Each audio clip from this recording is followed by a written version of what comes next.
A coveted 5-star recruit out of high school, Penn State linebacker Brandon Smith was supposed to be Micah Parsons 2.0. Instead, all we got in 3 nondescript college seasons was Brandon Smith 1.0, a guy whose freakish athleticism never really led to freakish on-field production. A winner in life's genetic lottery, Smith's physical measurements and testing results at the NFL Combine all ranked in the top 15th percentile, making him one of the most gifted linebackers in the history of the event. He's got the wingspan of an NBA small forward, the arms of an elite edge rusher, and the speed of a 200-pound Pro Bowl running back despite being 50 pounds heavier. And he can jump, too, as you're seeing here in a wow interception Smith made against Nebraska in 2020. And yet these moments, plays where the digital tape impresses you just as much as the measuring tape, are kind of hard to find when dissecting Smith's college film. Last offseason, Penn State moved Smith from Sam to Will linebacker.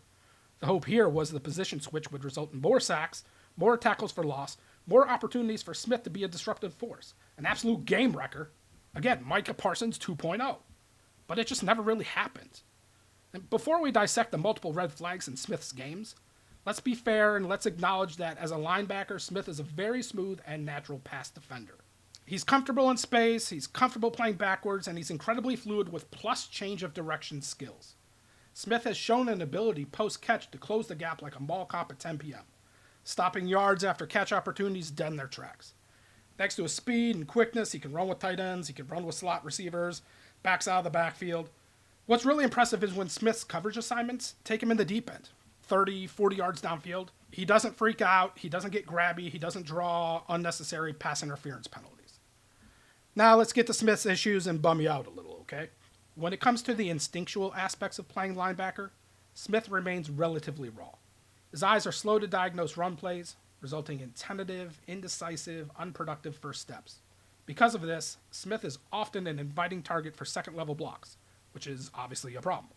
What's worse is that at this point, Smith's functional play strength is underdeveloped, as he has a tough time shedding and disengaging from blockers once they lay hands on him. As a blitzer, Smith can knock you into next week when he's given a clear path to the quarterback.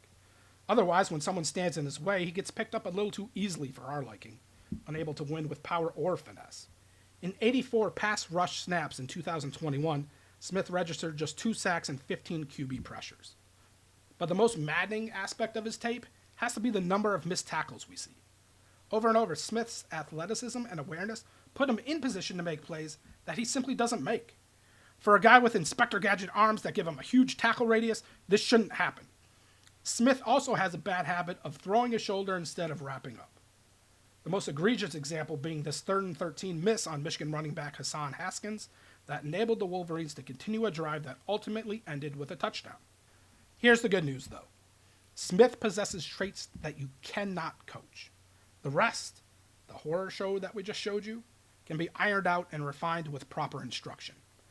That's why Smith is your classic high-risk, high-reward prospect.